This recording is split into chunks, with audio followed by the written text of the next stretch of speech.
आदरणीय डॉक्टर चंद्रभूषण कुमार जी से आज पुस्तक विमोचन उनके हाथों होगा और पहला जो प्रति है वो हमारे श्रद्धेय इंद्रेश जी को वो भेंट करेंगे। तो हमारे बीच उपस्थित हैं श्री आरिफ मुस्तफा सर, एक बार उनका करतल ध्वनि से स्वागत करेंगे। उनके द्वारा लिखित एक पुस्तक है अंडमान आर्टिकल, उस पुस्तक के बारे में संक्षेप में बताने के लिए उनके सुपुत्र श्री अल्तमस मुस्तफा जी को मैं निवेदन करता हूँ। मैं शुभ अवसर का आरंभ इस श्लोक से करना चाहता हूँ। जननी जन्मभूमि स्वर्गापि गर्यस्य, यानी माता और जन्मभूमि स्वर्ग से बढ़कर होती है, श्रेष्ठ होती है। गहन आदर व श्रद्धा के साथ मैं परम पूजनीय डॉक्टर इंद्रेश कुमार जी, माननीय डॉक्टर चंद्रभूषण कुमार, मुख्य सचिव अंडमान निकोबार प्रशासन, फैंस क्लब के हमारे मेंबर्स और साथ ही साथ शहीद स्वराज फाउंडेशन के सारे मेंबर्स और सेवागण का गणमान्य अतिथियों का हार्दिक स्वागत करता हूं। Forum for awareness of national security Andaman Nicobar द्वीप समूह के परम पूजनीय श्री इंद्रेश कुमार जी, मार्गदर्शक, फैंस के दूरदर्शी एवं सक्षम मार्गदर्शन में निरंतर प्रयासों से भारत सरकार को अंडमान निकोबार द्वीप समूह के चारों ओर स्थित लगभग 1 लाख वर्ग किलोमीटर शेष प्रादेशिक जल क्षेत्र पर समृद्ध प्रभावी प्रयोग हेतु प्रेरित करने में महत्वपूर्ण सफलता प्राप्त हुई है। फैंस के आजीवन सदस्य जिन्होंने अपना 34 वर्ष से अधिक समय समर्पित किया है शासक की सेवा देने के लिए, माननीय उपराज्यपाल द्वारा सम्मानित तथा स्वतंत्रता सेनानी पंडित अयोध्या राय शर्मा के वंशज श्री आरिफ मुस्तफा ने इस महत्वपूर्ण विषय को अपनी पुस्तक अंडमान आर्टिकल्स में संक्षेप में प्रस्तुत किया है। यह पुस्तक लेखक द्वारा संकलित प्राथमिक कृतियों के माध्यम से प्रादेशिक जल, मत्स्य पालन और पर्यटन के क्षेत्र में अंडमान निकोबार प्रशासन के प्रमुख प्रयासों के बारे में लोगों को जागरूक करेगा। हमारी विनम्र अभिलाषा है कि उक्त पुस्तक का विमोचन आज इस कार्यक्रम में परम पूजनीय श्री इंद्रेश कुमार जी, श्री माननीय मुख्य सचिव महोदय के कर कमलों के द्वारा संयुक्त रूप से किया जाए। यह अवसर फैंस के लिए और साथ ही साथ हम द्वीपवासियों के लिए गौरवपूर्ण होने के साथ ही साथ राष्ट्र सुरक्षा एवं अंडमान निकोबार द्वीप समूह के सामरिक महत्व प्रति जन जागरूकता का सुदृढ़ करेगा। यहाँ उपस्थित सभी अतिथियों का धन्यवाद देते हुए मैं इस शुभ दिवस पे पुस्तक का विमोचन करने के लिए परम आदरणीय श्री इंद्रेश कुमार जी अथा आदरणीय मुख्य सचिव को मंच पे आमंत्रित करना चाहता हूं। धन्यवाद। मैं माननीय इंद्रेश जी से और मुख्य सचिव महोदय जी से निवेदन करूंगा कि पुस्तक का विमोचन करें। उससे पहले मैं माननीय इंद्रेश जी से निवेदन करूंगा कि वो आरिफ सर को शॉल उड़ाकर उनका भी हाँ।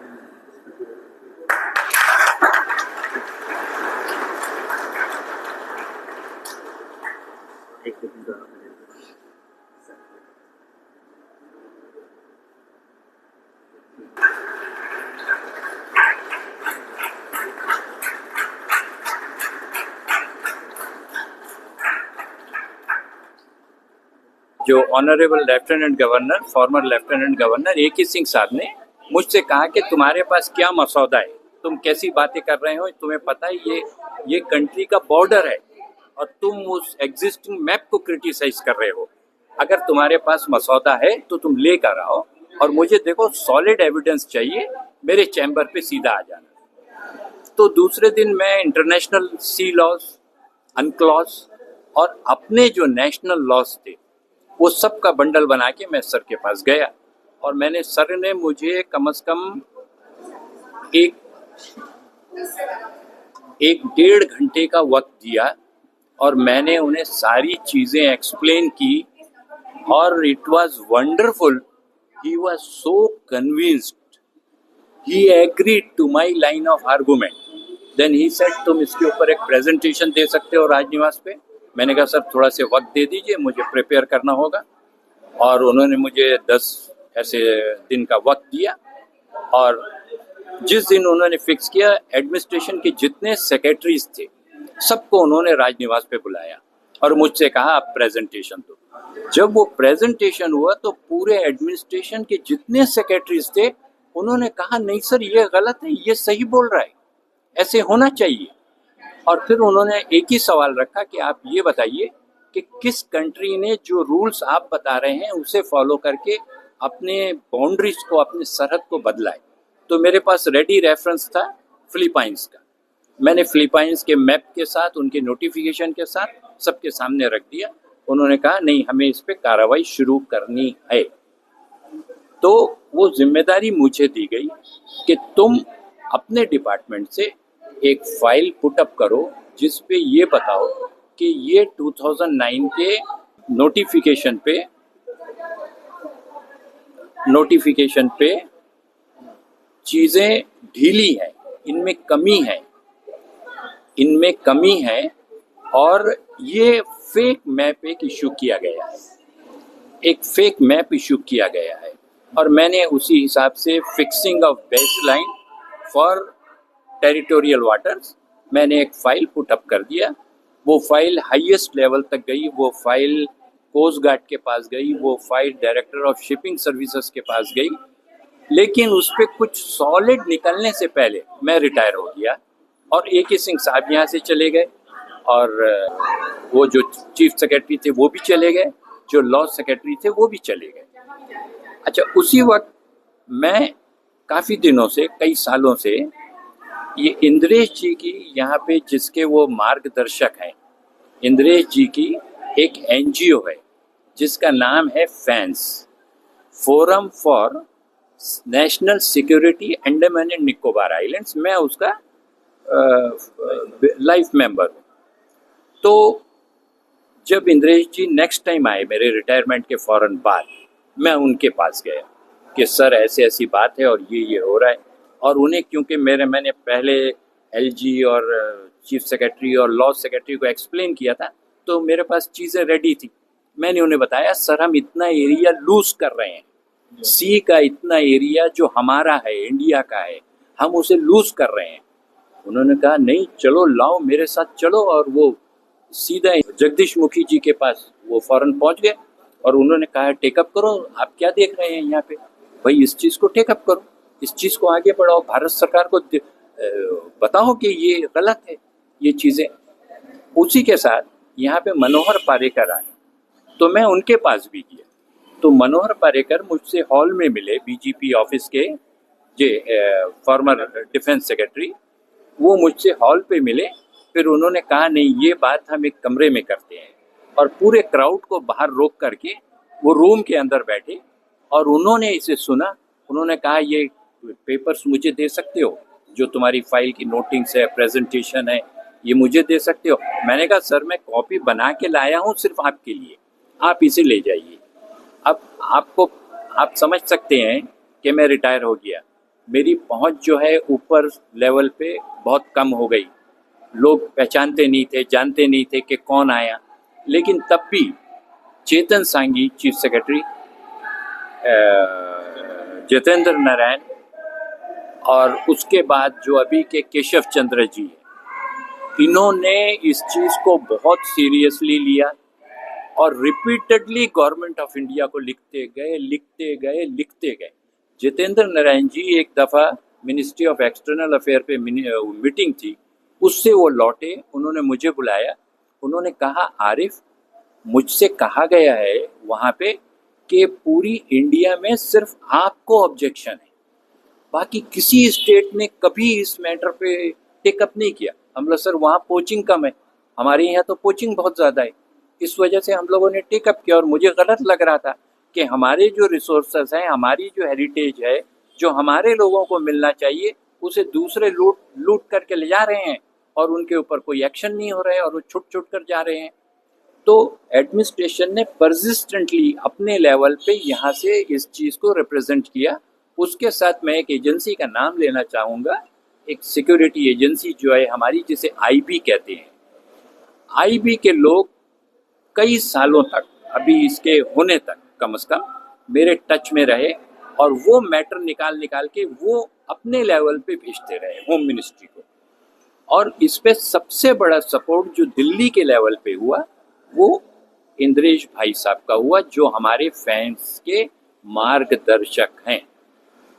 उन्होंने मुझसे कहा एक स्टेज में, आप मोदी जी को लिखिए, और मैं मोदी जी को लिखा और मुझे प्रॉम्प्ट उसका रिप्लाई आया कि भारत सरकार ने कोई मैप इशू नहीं किया है, ये मैप गलत है और इसको हमने जॉइंट मिनिस्ट्रियल कमेटी एक बनाई गई है, उस पे ये केस एग्जामिन हो रहा है। अल्टीमेटली इस अप्रैल 25 में गवर्नमेंट ऑफ इंडिया ने उस पुराने नोटिफिकेशन को हटा दिया और नया नोटिफिकेशन इशू किया।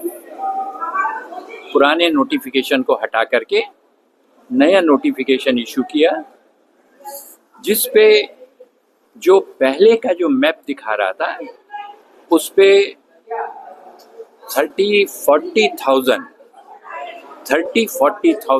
स्क्वायर किलोमीटर रफली हमारे कंट्रोल में था। अब ये जो नए नोटिफिकेशन की वजह से ये 1 to 1.3 लाख स्क्वायर किलोमीटर हमारे पास आ गया। मतलब हमने रफली 1 लाख स्क्वायर किलोमीटर सी पे गेन किया और हमारे जो 4 टुकड़े थे उन चारों टुकड़ों को मिला करके एक जगह पे लाया गया। और क्योंकि इसके जो मेन आर्किटेक्ट थे और जो मेन सपोर्टर थे और जिन्होंने इसे पुश किया हाईएस्ट लेवल पे, वो इंद्रेश भाई साहब थे। तो अभी जब आए, मैं उनके पास ये लेकर गया, उन्हें पहले से पता था, मैं उनके पास लेकर गया। उन्होंने एक ही चीज़ पूछा, ये रिलीज़ हो गई ऑफिशियली? मैंने कहा नहीं सर, ये अमेज़न और फ्लिपकार्ट पे बिक रही है यहाँ। तो बोले नहीं, इसे रिलीज़ होना है। कल मैं उनसे मिला और उन्होंने कहा कल हम करते हैं। हम बोला भाई साहब आप कर देंगे तो एडमिनिस्ट्रेशन तक तो मैसेज ज़रा अगर ऑफिशियल्स भी यहाँ के कुछ हों। तो उन्होंने उसी वक्त दिल्ली पे चीफ सेक्रेटरी साहब को फ़ोन किया और उन्हें रिक्वेस्ट किया, और जब उन्होंने ये सुना तो उन्हें याद आ गया, क्योंकि मैं उनके साथ 2-3 दफ़ा मिल चुका था इस मामले में। उन्होंने कहा नहीं मैं आ रहा हूँ, और चीफ सेक्रेटरी साहब भी इस पे आ गए। अभी आपके सामने सारी चीज़ें हमारे जो ऑथर हैं इस बुक के, अंडमान आर्टिकल्स के, उन्होंने जागृत किया है कि क्या क्या है और कैसे इन्होंने अपने रिटायरमेंट के बाद एफर्ट्स लिया। लेकिन मैं आपको एक बात बता दूं, क्योंकि अभी मैं हूं सहायक प्रोफेसर और एसोसिएट डीन डी ब्रेड पे।